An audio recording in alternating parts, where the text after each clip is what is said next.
Hello, എല്ലാവർക്കും സുഖമെന്ന് കരുതുന്നു. കുറച്ച് ലേറ്റസ്റ്റ് അപ്ഡേറ്റ്സ് കാനഡയിൽ നിന്നുണ്ട്. കഴിഞ്ഞ ദിവസങ്ങളിൽ കമന്റ് ബോക്സിലും ഇൻസ്റ്റാഗ്രാമിലുമായിട്ട് എനിക്ക് കുറേയധികം ക്വസ്റ്റ്യൻസ് വരുന്നുണ്ടായിരുന്നു. അതിനെല്ലാം ഒരു മറുപടി എന്ന വിധത്തിലാണ് ഞാൻ ഈ വ്ലോഗ് ചെയ്തിരിക്കുന്നത്. പ്രധാനമായിട്ടും ഇന്റർനാഷണൽ സ്റ്റുഡൻസിന് ഇങ്ങോട്ട് വരുന്നവർക്കും ഇനി വരാൻ പ്ലാൻ ചെയ്തിരിക്കുന്നവർക്കും പിന്നെ ന്യൂ ഇമിഗ്രൻസ് ആയിട്ട് PR ആപ്ലിക്കേഷനിലുള്ളവര്, പിന്നെ ലാൻഡിംഗ് പേപ്പർ കൈ കിട്ടിയിട്ടുള്ളവര്, പിന്നെ വിസിറ്റ് വിസയിൽ ഇങ്ങോട്ട് വരാനിരിക്കുന്നവർക്ക് അവർക്കെല്ലാം വേണ്ടിയുള്ള ഒരു അപ്ഡേറ്റ് ആണ് ഞാൻ ഇന്ന് പ്രിപ്പയർ ചെയ്തിരിക്കുന്നത്. ബ്ലോഗ് ആദ്യം മുതൽ അവസാനം വരെ കാണുക. ഈ ചാനൽ ആദ്യമായി കാണുന്നവർക്ക് വേണ്ടി എൻ്റെ പേര് ബിജു സെബാസ്റ്റ്യൻ. ഞാൻ കാനഡ ടൊറന്റോയിലാണ്. കാനഡ ലൈഫ്, കരിയർ, ഇമിഗ്രേഷൻ മുതലായ കാര്യങ്ങളെ പറ്റിയാണ് ഞാൻ വ്ലോഗ് ചെയ്യുന്നത്. ഞാനൊരു രജിസ്റ്റേർഡ് ഇമിഗ്രേഷൻ കൺസൾട്ടന്റോ ഗവൺമെന്റ് ഒഫീഷ്യലോ അല്ല. അത് കാരണം എൻ്റെ അഭിപ്രായങ്ങൾ മാത്രമാണ്, പലവിധ ന്യൂസസിൽ കൂടിയും അല്ലാതെയും കിട്ടുന്ന അഭിപ്രായങ്ങൾ മാത്രമാണ് ഞാൻ നിങ്ങൾക്ക് വേണ്ടി പങ്കുവയ്ക്കുന്നത്. ചാനൽ സബ്സ്ക്രൈബ് ചെയ്തിട്ടില്ലാത്തവർ ഒന്ന് സബ്സ്ക്രൈബ് ചെയ്യുക. അതോടൊപ്പം തന്നെ ബെല്ലൈക്കൺ എനേബിൾ ചെയ്യുകയാണെങ്കിൽ മുന്നോട്ടുള്ള വീഡിയോസിനുള്ള അപ്ഡേറ്റ്സ് നിങ്ങൾക്ക് പെട്ടെന്ന് തന്നെ കിട്ടുന്നതായിരിക്കും. ഇന്റർനാഷണൽ സ്റ്റുഡൻസിന് സെപ്റ്റംബർ ഇൻടേക്കിലേക്ക് വരാൻ സാധിക്കുമോ എന്ന് പലരും എന്നോട് കമന്റ് ആയിട്ടും ഇൻസ്റ്റഗ്രാമിലും ചോദിച്ചിട്ടുണ്ടായിരുന്നു. അപ്പൊ അതിനുള്ള ഒരു മറുപടി എന്ന് പറയുന്നത്, ഞാൻ ഈ ദിവസങ്ങളിൽ പലരോടും ചോദിക്കുന്നുണ്ടായിരുന്നു, പല കമ്മ്യൂണിറ്റിയിലുള്ള ആളുകളുമായിട്ട് ചോദിക്കുന്നുണ്ടായിരുന്നു, പിന്നെ കോളേജസൊക്കെ ആയിട്ട് മെയിലൊക്കെ ചെയ്യുന്നുണ്ടായിരുന്നു, പല കാര്യങ്ങളും ചെയ്യുന്നുണ്ടായിരുന്നു. അപ്പൊ അതിൽ നിന്ന് അറിയാൻ സാധിച്ചത് സെപ്റ്റംബർ ഇൻടേക്ക് നടക്കും എന്ന് തന്നെയാണ്. അപ്പൊ അത് ഞാൻ 100% എന്ന് പറയുന്നില്ല, എങ്കിലും വളരെ ഒരു ശുഭപ്രതീക്ഷയാണ് നമുക്കത് തരുന്നതെന്ന് പറയുന്നത്. അപ്പം സ്റ്റുഡൻസ് ഒത്തിരി പേര് അഡ്മിഷൻ എടുത്തിട്ടിരിക്കുന്നവരുണ്ട്. അവർക്കൊക്കെ വരാൻ സാധിക്കുമെന്ന് തന്നെയാണ് കരുതുന്നത്. കാരണം ഈ ദിവസങ്ങളിൽ ഒണ്ടാരിയോ പ്രോവിൻസ് ആണെങ്കിലും ഓപ്പണിങ്ങിന് വേണ്ടിയുള്ള റോഡ് മാപ്സ് എല്ലാം തയ്യാറാക്കി കഴിഞ്ഞു. പല സ്റ്റേജുകളായിട്ട്, പല ഫേസുകളായിട്ട് ഓപ്പണിംഗ് പ്ലാൻ ചെയ്തു. ഇന്നത്തെ വാർത്തയിൽ ക്യൂബക്ക് അപ്ഡേറ്റ്സ് വന്നിട്ടുണ്ടായിരുന്നു. ക്യൂബക്ക് അടുത്ത ആഴ്ച തന്നെ അവിടുത്തെ സ്കൂളുകളെല്ലാം ഓപ്പൺ ചെയ്യുകയാണ്. പിന്നെ ഇപ്പോഴും ക്ലാസ്സുകളെല്ലാം ഓൺലൈനാണ് കോളേജുകളിലൊക്കെ നടക്കുന്നത്. എങ്കിലും ഇൻടേക്സുകൾ അതിനെപ്പറ്റി ഒരു ബാനോ കാര്യങ്ങളോ ഒന്നും പറഞ്ഞിട്ടില്ല. ഇപ്പോൾ കുട്ടികൾക്ക് വരാൻ പറ്റാത്തതിന്റെ കാരണം ട്രാവൽ റെസ്ട്രിക്ഷൻസ് ആണ്. അപ്പോൾ ട്രാവൽ റെസ്ട്രിക്ഷൻസ് മാറിക്കഴിഞ്ഞു കഴിഞ്ഞാൽ നിങ്ങൾക്ക് വരാൻ സാധിക്കും. ട്രാവൽ റെസ്ട്രിക്ഷൻസ് മാറിക്കഴിഞ്ഞു കഴിഞ്ഞാൽ നിങ്ങൾക്ക് യാത്ര ചെയ്യാൻ സാധിക്കും. അത് കാരണം അതൊരു പ്രശ്നമല്ല. അതിന്റെ ഡീറ്റെയിൽസ് ഞാൻ ലിങ്കിൽ ഒന്ന് കൊടുത്തേക്കാം. അത് ട്രാവൽ റെസ്ട്രിക്ഷൻ എന്തൊക്കെയാണ് എന്നുള്ളത് നിങ്ങളൊന്ന് വായിച്ച് മനസ്സിലാക്കി എടുക്കുക. ഇപ്പോൾ കണ്ടിന്യൂ ചെയ്തുകൊണ്ടിരിക്കുന്ന മെയിൻ ടേക്കിൽ സ്റ്റാർട്ട് ചെയ്തിട്ടുള്ള കോഴ്സുകൾ നിങ്ങൾ കണ്ടിന്യൂ ചെയ്തുകൊള്ളുക. കാരണം എന്ന് പറഞ്ഞു കഴിഞ്ഞാൽ ഡിഫർ ചെയ്യാത്തവർക്ക് ആ കോഴ്സ് തന്നെ മുന്നോട്ട് കൊണ്ടുപോയാൽ മതി. കാരണം പോസ്റ്റ് ഗ്രാജുവേറ്റ് വർക്ക് പെർമിറ്റിനെ അത് അഫക്ട് ചെയ്യത്തില്ല എന്ന് വ്യക്തമായിട്ട് തന്നെ CACയുടെ വെബ്സൈറ്റിൽ കൊടുത്തിട്ടുണ്ട്. കാരണം 50% കോഴ്സ് നമ്മൾ നാട്ടിൽ പൂർത്തിയാക്കി കഴിഞ്ഞു കഴിഞ്ഞാൽ, അതായത് ഓൺലൈനായിട്ട് കംപ്ലീറ്റ് ചെയ്ത് കഴിഞ്ഞു കഴിഞ്ഞാൽ, അതിനുശേഷം നമ്മൾ ഇവിടെ വന്നു കഴിഞ്ഞാലും നമുക്ക് പ്രശ്നമില്ല. അത് പോസ്റ്റ് ഗ്രാജുവേറ്റ് വർക്ക് പെർമിറ്റിനെ അഫക്ട് ചെയ്യില്ല എന്നാണ് വ്യക്തമായിട്ട് CAC പറഞ്ഞിരിക്കുന്നത്. കോവിഡുമായിട്ടുള്ള റിലേറ്റഡ് ആയിട്ടുള്ള എന്ത് ഇഷ്യൂസ് ഉണ്ടായിട്ടുണ്ടെങ്കിലും അത് നമ്മുടെ ഇന്റർനാഷണൽ സ്റ്റുഡൻസിനെ പ്രത്യേകിച്ചും അത് അഫക്ട് ചെയ്യില്ല എന്നാണ് CAC വ്യക്തമാക്കിയിട്ടുള്ളത്. അതിന്റെ ലിങ്ക് ഞാൻ താഴെ കൊടുത്തേക്കാം. അത് നിങ്ങളൊന്ന് വായിച്ച് മനസ്സിലാക്കി എടുക്കുക. വീണ്ടും നമ്മൾ സെപ്റ്റംബർ ഇൻടേക്കിലേക്ക് വരികയാണെങ്കിൽ കോളേജുകൾ അഡ്മിഷൻസ് ഒക്കെ സ്റ്റാർട്ട് ചെയ്തിട്ടുണ്ട്. അവർ അതിന്റെ പ്രൊസീജിയർ കാര്യങ്ങളൊക്കെ നടന്നുകൊണ്ടിരിക്കുന്നു. എല്ലാ കാര്യങ്ങളും മുന്നോട്ട് പോകുന്നു. അപ്പോൾ വരുന്നത് ഈ ട്രാവൽ റെസ്ട്രിക്ഷൻസ് മാത്രമേ ഒരു പ്രശ്നമായിട്ട് വരുന്നുള്ളൂ. അപ്പൊ ഇന്റർനാഷണൽ സ്റ്റുഡൻസ് നിങ്ങൾ ആ അപ്ഡേറ്റ്സ് എപ്പോഴും CACയുടെ വെബ്സൈറ്റിൽ തന്നെ നോക്കി മനസ്സിലാക്കി എടുക്കുക. ട്രാവൽ റെസ്ട്രിക്ഷൻസ് മാറിയിട്ടുണ്ടോ എന്ന് നോക്കിയിട്ട്. അതോടൊപ്പം തന്നെ ഇപ്പൊ നാട്ടിലും കാര്യങ്ങളൊക്കെ എല്ലാം അയഞ്ഞു വരികയാണ്.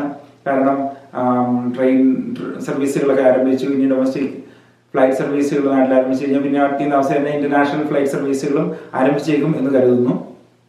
നിങ്ങൾ ഇങ്ങോട്ട് വരുന്നതിന് മുമ്പായിട്ട് തന്നെ ഇവിടുത്തെ അക്കോമഡേഷൻ കാര്യങ്ങളെല്ലാം അറേഞ്ച് ചെയ്തിരിക്കുക. കാരണം എന്ന് പറഞ്ഞാൽ നിങ്ങൾക്ക് സെൽഫ് ക്വാറന്റൈനിൽ പോകണം എന്നുണ്ടെങ്കിൽ അതിനുള്ള സംവിധാനം നിങ്ങൾ ചെയ്തിരിക്കണം. കാരണം നമ്മുടെ നാട്ടിൽ നിന്ന് വരുമ്പോൾ എല്ലാവരും പെട്ടെന്ന് നിങ്ങളെ അക്സെപ്റ്റ് ചെയ്യണമെന്നില്ല. വീടുകൾ പെട്ടെന്ന് നിങ്ങൾക്ക് കിട്ടണമെന്നില്ല. അത് കാരണം അതിനുള്ള അറേഞ്ച്മെന്റ്സ് നിങ്ങൾ ചെയ്യുക. അപ്പോൾ നിങ്ങൾക്ക് ഗ്രൂപ്പ്സോ അങ്ങനെ കാര്യങ്ങളൊക്കെ ഉണ്ടെങ്കിൽ അവിടെ നിങ്ങളുടെ കൂട്ടുകാരെയൊക്കെ കോൺടാക്ട് ചെയ്ത് അതെങ്ങനെയാണ് നിങ്ങൾ അറേഞ്ച് ചെയ്യുന്നതുള്ളത് നോക്കുക.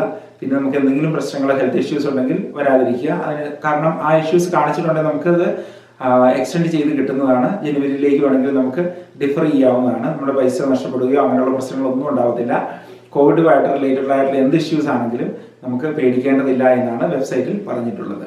18 മുമ്പായിട്ട് മാർച്ച് 18 വിസ കിട്ടിയിട്ടുള്ളവർക്കൊക്കെ ഇങ്ങോട്ട് ട്രാവൽ ചെയ്യുന്നതിന് പ്രശ്നമില്ലായിരുന്നു. അപ്പൊ അങ്ങനെയുള്ളവർക്ക് ട്രാവൽ ചെയ്യുന്നതിന് പ്രശ്നമില്ല എന്ന് വെബ്സൈറ്റിൽ കൊടുത്തിട്ടുണ്ട്. അത് നിങ്ങളൊന്ന് വായിച്ച് മനസ്സിലാക്കി എടുക്കുക. അതിന്റെ ഡീറ്റെയിൽസ് താഴെ ആ വെബ്സൈറ്റ് തന്നെ നോക്കിയാൽ മതി. അത് നിങ്ങൾക്ക് മനസ്സിലാക്കി എടുക്കാൻ പറ്റുന്ന കാര്യമാണ്. കാരണം അന്ന് വരെയുള്ളവർ ഏകദേശം എനിക്ക് തോന്നുന്നു ഇപ്പോൾ വന്നിട്ടുണ്ട് എന്നാണ് എനിക്ക് തോന്നുന്നത്. പലർക്കും ഒരു ഡൗട്ട് ഉണ്ട്, ഇനിയിപ്പം ഇന്റർനാഷണൽ സ്റ്റുഡൻസിന് ഇങ്ങോട്ട് വരാൻ പറ്റുമോ, അങ്ങനെയുള്ള പ്രശ്നം ഉണ്ടാവുമോ എന്നൊക്കെ പലരും എനിക്ക് കമന്റ് ചെയ്ത് ഇൻസ്റ്റാഗ്രാമിൽ വോയിസ് മെസ്സേജ് അയക്കാറുണ്ട്, അല്ലെങ്കിൽ ടെക്സ്റ്റ് മെസ്സേജ് അയക്കാറുണ്ട്. അപ്പോൾ അവരോടൊക്കെ എനിക്ക് പറയാനുള്ള കാര്യം എന്ന് പറഞ്ഞതേ ഉള്ളൂ, കാനഡയിലേക്ക് കൂടുതൽ കുട്ടികളെ ആവശ്യമുണ്ട്. കാരണം ഇവിടെ സ്കിൽഡ് ഇമിഗ്രേഷൻ ആണ് ഏറ്റവും കൂടുതൽ പ്രോത്സാഹിപ്പിക്കുന്നത്. അപ്പോൾ നിങ്ങൾ കൂടുതൽ സ്കില്ലുള്ള ആളുകൾ ഇങ്ങോട്ട് വരുന്നത് കാനഡ ഗവൺമെന്റിന് എപ്പോഴും ഇഷ്ടമുള്ള കാര്യം തന്നെയാണ്. അത് കാരണമാണ് സ്റ്റുഡൻസിനെ ഇതുപോലെ ഇവിടെ സപ്പോർട്ട് ചെയ്യുന്നത് എന്ന് പറയുന്നത്. അപ്പോൾ നിങ്ങൾ ചെയ്യേണ്ട കാര്യം എന്ന് പറഞ്ഞാൽ നിങ്ങളുടെ IELTS പഠനം, മറ്റ് സ്കിൽസ് ഇംപ്രൂവ് ചെയ്യുക, ഇങ്ങനെയുള്ള കാര്യങ്ങളെല്ലാം മുന്നോട്ട് കൊണ്ടുപോവുക. അങ്ങനെ നിങ്ങളുടെ ആ കനേഡിയൻ സ്വപ്നം യാഥാർത്ഥ്യമായി തീരട്ടെ എന്ന് ആശംസിക്കുന്നു. ഇനി മറ്റൊരു കാര്യം എന്ന് പറഞ്ഞു കഴിഞ്ഞാൽ ഇപ്പോഴുള്ള ഡിലേസിനെ പറ്റിയാണ്. പലരും എനിക്ക് മെസ്സേജ് അയച്ചിരിക്കുന്നുണ്ടായിരുന്നു, ബയോമെട്രിക്സ് കഴിഞ്ഞു, ഇനിയിപ്പോൾ എത്ര ദിവസം കൊണ്ട് കഴിയണം അടുത്ത സ്റ്റെപ്പിലോട്ട് കടക്കാൻ, അല്ലെങ്കിൽ എനിക്കിപ്പം ഇതാണ് എൻ്റെ വിസ ആപ്ലിക്കേഷൻ സ്റ്റാറ്റസ്, ഇനി എന്ത് ചെയ്യും? ഇതൊക്കെ ഉള്ളതിന് ഒറ്റ ഒരു ആൻസറേ ഉള്ളൂ. കാരണം എന്ന് പറഞ്ഞാൽ ഇതിൻ്റെ എല്ലാം ഒരു ടൈം എക്സ്റ്റെൻഡ് ചെയ്തിട്ടുണ്ട്. അപ്പോൾ 30 ദിവസം എന്നുള്ളത് 90 ദിവസമായിട്ടുണ്ട് കൂടുതലും കാര്യങ്ങൾക്ക്. അപ്പോൾ അതായത് നിങ്ങൾക്ക് 1 മാസം കൊണ്ട് നടക്കേണ്ട കാര്യം ചിലപ്പോൾ 3 മാസം കൊണ്ടേ ഇവിടെ നടക്കുള്ളൂ. അതുകൊണ്ട് നിങ്ങൾ വിഷമിക്കേണ്ട കാര്യമൊന്നുമില്ല.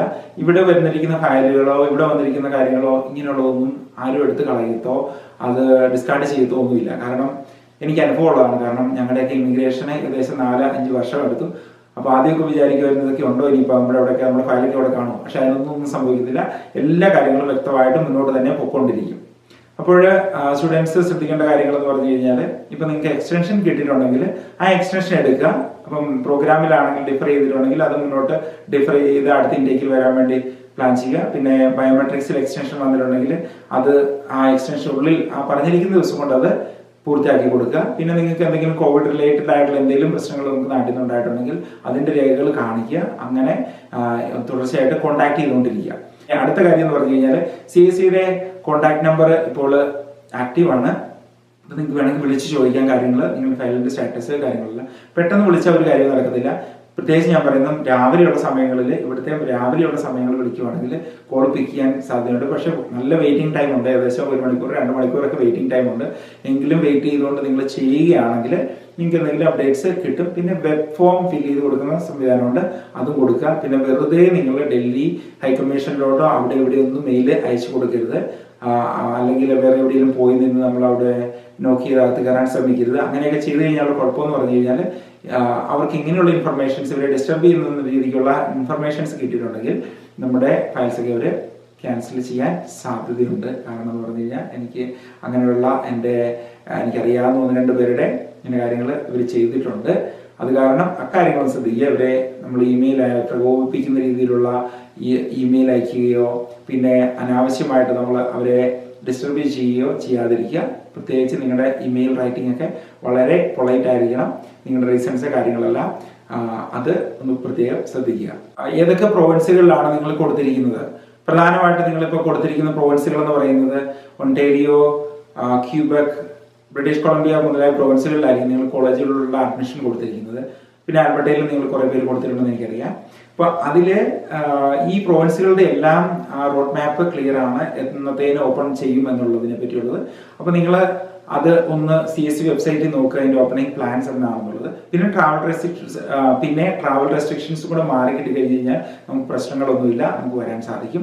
ഒണ്ടാരിയോയിൽ ഞാനിപ്പോൾ ഈ കഴിഞ്ഞ ദിവസങ്ങളിൽ ന്യൂസ് കാണുമ്പോൾ എനിക്ക്, അല്ലെങ്കിൽ ഞാൻ പല സോഴ്സുകളിൽ നിന്ന് മനസ്സിലാക്കിയെടുത്തത്, ഏകദേശം ഒരു 3 to 4 മന്ത്സ് കൊണ്ട് കാര്യങ്ങളെല്ലാം ഓപ്പൺ പഴയ അവസ്ഥയിലേക്ക് വരുമെന്നുള്ളതാണ്. അടുത്ത ആഴ്ച തന്നെ പല കാര്യങ്ങളിലും കൂടുതലായിട്ട് ഓപ്പണിംഗ് വരുന്നുണ്ട്. അപ്പോൾ അത് നിങ്ങളൊന്ന് വെബ്സൈറ്റുകൾ നോക്കി ഒന്ന് അപ്ഡേറ്റ് ചെയ്യുക. ഞാൻ താഴെ ലിങ്ക് കൊടുത്തിട്ടുണ്ട്, അത് കാണുക. ഇപ്പോൾ കാനഡയ്ക്ക് പുറത്തുള്ള ഇമിഗ്രേഷൻ ഓഫീസുകൾ, അതായത് ഹൈ കമ്മീഷൻസ്, എംബസീസ്, ഇങ്ങനെയുള്ള കാര്യങ്ങളൊന്നും ഫങ്ഷണൽ ആയിരിക്കില്ല. പക്ഷെ കാനഡയ്ക്ക് ഉള്ളിലുള്ള ഇമിഗ്രേഷൻ ഓഫീസസ് പ്രധാനമായിട്ടും IRCCയുടെയും പിന്നെ CSCയുടെ ഓഫീസുകളെല്ലാം ഫങ്ഷണൽ ആണ്. കാരണം അവിടെ കസ്റ്റമർ സർവീസുകളെല്ലാം വർക്ക് ചെയ്യുന്നുണ്ട്. അപ്പൊ ഇത് പലരും എന്നോട് ചോദിച്ചിട്ടുള്ള ഒരു കാര്യമായിരുന്നു. അപ്പൊ ഇത് ഫങ്ഷണൽ ആണ്. പക്ഷേ പുറത്തുള്ള രാജ്യങ്ങളിൽ അവിടെ ഡിപ്പെൻഡഡ് ആണ് കാര്യങ്ങൾ എന്ന് പറയുന്നത്. അവിടെ ഓപ്പൺ ആണോ എന്നുള്ള കാര്യം എനിക്ക് വ്യക്തമായിട്ട് അറിയത്തില്ല.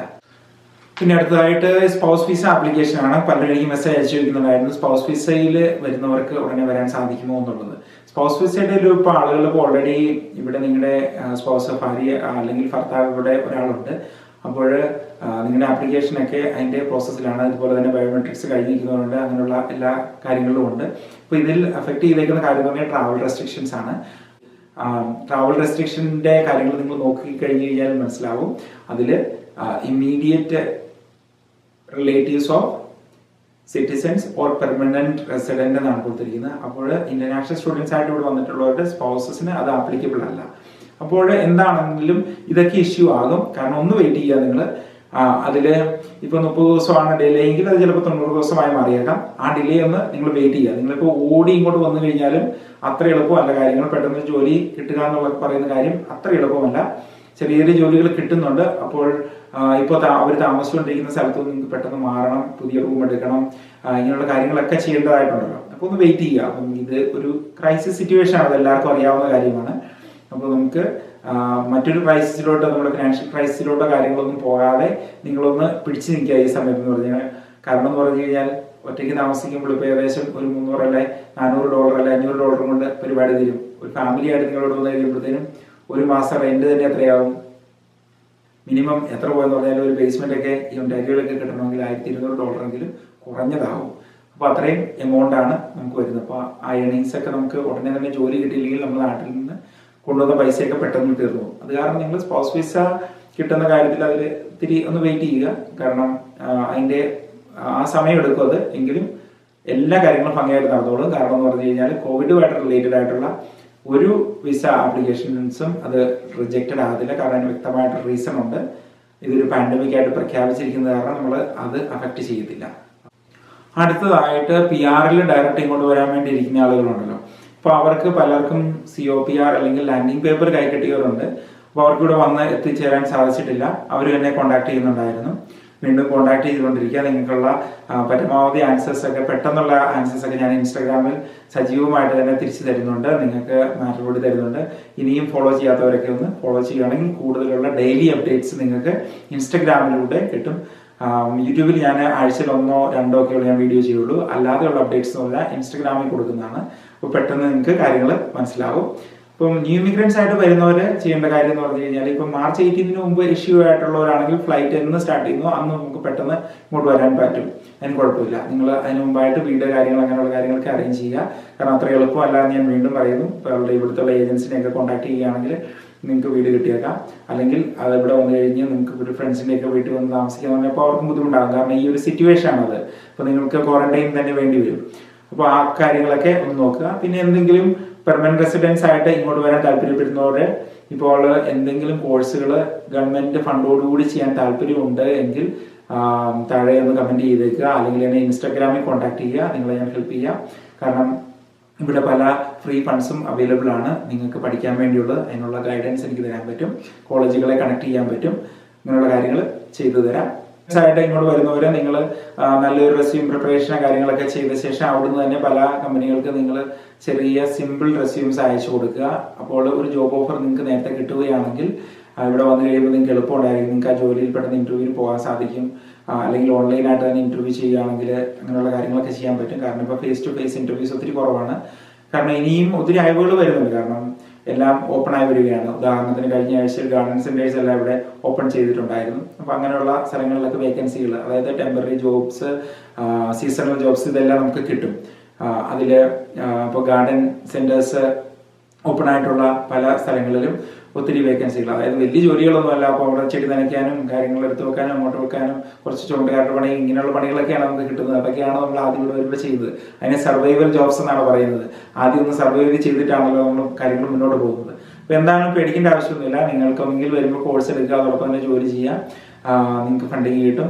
പൈസയുടെ കാര്യങ്ങൾ നിങ്ങൾക്ക് അത്ര ടെൻഷൻ ആവേണ്ട ആവശ്യമില്ല. ഇങ്ങനെയുള്ള ഹെൽപ്പുകൾ നമുക്ക് എടുക്കാവുന്നതാണ്. എങ്കിലും നിങ്ങൾ ഗവൺമെന്റ് പറഞ്ഞിട്ടുള്ള പൈസയൊക്കെ നിങ്ങൾ കരുതുക. അത് ക്യാഷ് ആയിട്ടോ അല്ലെങ്കിൽ അക്കൗണ്ടിലോ കാണുക. നമ്മുടെ എമർജൻസി ഫണ്ട്സ് ഒന്നും നമുക്ക് ഇവിടെ വരുമ്പോഴേ അപ്ലൈ ചെയ്യാൻ പറ്റില്ല. ഇനി ഞാൻ നിങ്ങൾ ന്യൂ ഇമിഗ്രൻസ് ആയിട്ട് വരുന്നവർക്കും സ്റ്റുഡൻസ് ആയിട്ട് വരുന്നവർക്കും ഒക്കെ ആയിട്ട് ഒരു ഇങ്ങോട്ട് വരുമ്പോൾ എന്തൊക്കെയാണ് നമ്മൾ കരുതേണ്ടത്, എന്തൊക്കെ ഡോക്യുമെന്റ്സ് ആണ് പ്രധാനമായിട്ടും, പിന്നെ അവിടുന്ന് ചെയ്യാൻ പറ്റുന്ന കുറെ ഹോംവർക്കുകൾ എന്തൊക്കെയാണെന്നുള്ളതിനെ പറ്റി ഒരു ബ്ലോഗ് ഞാൻ ചെയ്യുന്നുണ്ട്. അത് നമുക്ക് ഇനി അടുത്ത മാസം ഉണ്ടായിരിക്കും. അതും ഒന്ന് കാണുക. ഇനി എന്തെങ്കിലും സജഷൻസ് നിങ്ങൾക്ക് തരാനുണ്ടെങ്കിൽ അത് ഒക്കെ ഈ കമന്റിൽ ഇട്ടേക്കുക. അതൊക്കെ വായിച്ചു നോക്കിയിട്ടാണ് ഞാൻ പുതിയ പുതിയ ബ്ലോഗുകൾ ചെയ്യുന്നത്. അടുത്തതായിട്ട് പെർമനന്റ് റെസിഡൻസ് ആപ്ലിക്കേഷൻ കൊടുത്തിട്ടുള്ള ആളുകളാണ്. PR ആപ്ലിക്കേഷൻ എക്സ്പ്രസ് എൻട്രിയിലും PNPയിലും കൊടുത്തിട്ടുള്ള ആളുകളാണ്.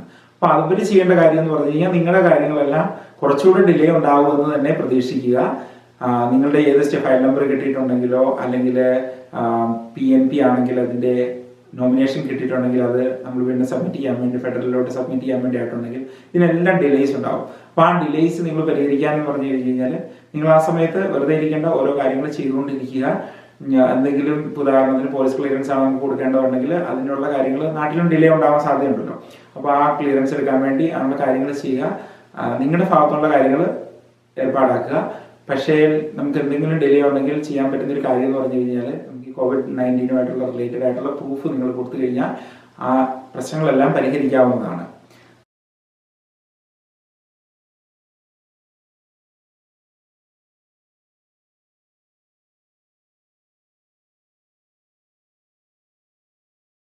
അപ്പോൾ പെർമനന്റ് റെസിഡൻസ് ആപ്ലിക്കേഷൻ കൊടുത്തിട്ടിരിക്കുന്നവർ നിങ്ങൾ നിരാശപ്പെടേണ്ട യാതൊരു കാര്യങ്ങളുമില്ല. നിങ്ങളുടെ ആപ്ലിക്കേഷൻ ഒന്നും റിജക്റ്റഡ് ആയി പോകത്തൊന്നുമില്ല.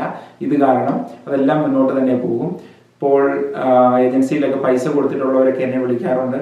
അപ്പോൾ അവർ പറയുന്നത് ഇനിയിപ്പോൾ ഞങ്ങളിലും നടക്കുമോ? നിങ്ങളൊന്നും പേടിക്കേണ്ട ആവശ്യമില്ല. കാരണം എന്ന് പറഞ്ഞാൽ കാനഡ ഗവൺമെന്റിന്റെ എല്ലാ ഇമിഗ്രേഷൻ നടപടികളും മുന്നോട്ട് തന്നെ പോകും. അതൊന്നും ഒരിക്കലും നിന്ന് പോകത്തില്ല. അപ്പോൾ നിങ്ങൾ പഠിക്കാനുള്ള നിങ്ങൾക്കിപ്പം 7 ബാൻഡാണ് IELTS വേണ്ടതെങ്കിൽ അത് നിങ്ങൾ 8 ബാൻഡ് എടുക്കുക, അല്ലെങ്കിൽ 6 ആണ് വേണമെങ്കിൽ അത് നിങ്ങൾ 7 ആക്കി എടുക്കുക. അതിനുവേണ്ടി ഈ സമയത്തൊക്കെ വെറുതെ ഇരിക്കുമല്ലോ, ഈ സമയത്ത് ഇരുന്ന് പഠിച്ച് കാര്യങ്ങൾ ചെയ്യുക. അങ്ങനെ നമുക്ക് മുന്നോട്ട് പോകാം. പിന്നെ IELTSന്റെ ക്ലാസ്സുകൾ ഞാൻ അടുത്ത മാസം ആരംഭിക്കുന്നുണ്ട്. അതിന്റെ മെമ്പർഷിപ്പ് ഡീറ്റെയിൽസ് ഞാൻ ഇവിടെ ലിങ്കിൽ കൊടുത്തിട്ടുണ്ട്, അതൊന്ന് കാണുക. അതോടൊപ്പം തന്നെ സ്പോക്കൺ ഇംഗ്ലീഷിന്റെയും ക്ലാസ്സുകൾ നമ്മൾ ആരംഭിക്കുന്നുണ്ട്. കാനഡയിലേക്ക് 2025 നിങ്ങൾക്ക് എങ്ങനെ വരാൻ സാധിക്കുമെന്നതിനെ പറ്റി ഒരു വീഡിയോ ഞാൻ ചെയ്യുന്നുണ്ട്. അതിൽ വ്യക്തമായിട്ട് പറയുന്ന കുറച്ച് കാര്യങ്ങൾ എന്ന് പറഞ്ഞു കഴിഞ്ഞു കഴിഞ്ഞാൽ നിങ്ങൾ ഇപ്പോൾ ചെയ്യേണ്ട കാര്യങ്ങൾ, മുന്നോട്ട് ചെയ്യേണ്ട കാര്യങ്ങൾ എല്ലാം വ്യക്തമായിട്ട് പറയുന്നുണ്ട്. ആ സ്റ്റെപ്സ് ഒക്കെ നിങ്ങൾ ഫോളോ ചെയ്യുകയാണെങ്കിൽ നിങ്ങൾ ഒരു ഏജൻസിയിലും കൊണ്ടുപോയി പൈസ കൊടുത്ത് കളയേണ്ട ആവശ്യമില്ല. അല്ലാതെ തന്നെ നിങ്ങൾക്ക് പ്രാക്ടിക്കലായിട്ട് എങ്ങനെയൊക്കെ കാര്യങ്ങൾ ചെയ്യാമെന്ന് എനിക്ക് പറഞ്ഞു തരാൻ സാധിക്കുന്നതാണ്. പിന്നെ ഞാൻ പറയുന്നത് ഞാൻ ഏജന്റോ ഇമിഗ്രേഷൻ കൺസൾട്ടന്റോ അല്ല, അതിന് പകരം ഞാൻ കരിയർ കൗൺസിലർ മാത്രമാണ്. ഞാൻ ഇത്തരം കാര്യങ്ങൾ ഗവൺമെന്റ് സൈഡിൽ നിന്ന് പറയുന്നതല്ല. അപ്പോൾ നിങ്ങൾ ജസ്റ്റ് ഒന്ന് എൻ്റെ പേഴ്സണൽ എക്സ്പീരിയൻസിൽ നിന്നും മറ്റ് ഒബ്സർവേഷനിൽ നിന്നും ഞാൻ ഗൈഡ് ചെയ്തതെന്ന് മാത്രമേ ഉള്ളൂ. അപ്പോൾ ഇനിയും കൂടുതൽ നിങ്ങൾക്ക് ഇൻഫർമേഷൻസ് കിട്ടുന്നതിന് വേണ്ടി ചാനൽ സബ്സ്ക്രൈബ് ചെയ്യുക. അതോടൊപ്പം തന്നെ ബെൽ ബട്ടൺ ഒന്ന് എനേബിൾ ചെയ്തേക്കുക. ഇൻസ്റ്റഗ്രാമിൽ ഫോളോ ചെയ്യുക, അവിടെ മെസ്സേജ് അയയ്ക്കുക. നിങ്ങൾക്കുള്ള മറുപടി ഞാൻ നേരിട്ട് തരുന്നതായിരിക്കും. ഇനി അടുത്ത ആഴ്ച നമുക്ക് കാണാം. Thanks for watching.